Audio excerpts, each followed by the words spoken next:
nne ochie nakwa nnukwu nne ezinụlọ Attueyi nke Umuehim Village Utuh na kansụl ime obodo Nnewi South bụ Dame Patricia Attueyi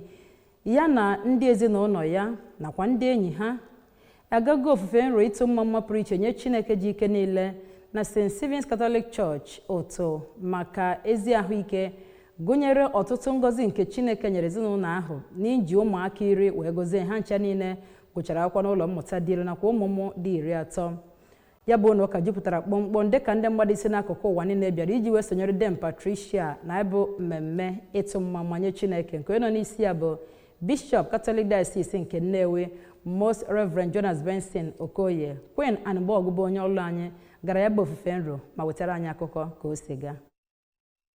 Mmemme ahụ akwapere akwụkwọ akpọrọ Timeless Legacy, Faith, Family, Service nke ọ bụ nnukwu mama Dame Patricia dere, nke onye gbafekwara ya bụ onye ji ọkwa Anambra State Head of Service bụ Lady Theodora Igwebe na ihe ndị ọzọ dị iche iche emegasịrị na mmemme ahụ. N'okwuchukwu ya, nnukwu ụkọchukwu Okoye kwuru na onyinye nke kachasịnụ bụ nke mmadụ nyere nzukọ nke Kraịst, nke ọ sịkwa na ọ nwere ọtụtụ uru dị na ya, wee kelee nnukwu mama Patricia na onyinye o nyegasigoro na nzukọ nke Kraịst na nkwado ya niile, ma kelekwa ya otu o si wee zụ ụmụaka ya nke ọma, wee kpekwa ekpere ka Chineke gaa n'iru na-agọzi ha. N'okwu ya, Mama Patricia kwuru na ọ bụ nzukọ nke Kraịst bụ nke nyegoro ya aka ya na ezinụlọ ya n'ụdị dị iche iche, wee na-ekele Chineke na enyemaka dị otu a. N'okwu ha dịkwa n'iche iche, ụfọdụ ụmụ ya bụ Maazị Joseph Attueyi, Oriakụ Ngozi Attueyi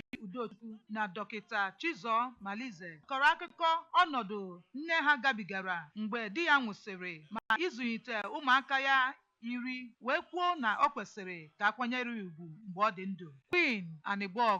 akụkọ ụwa.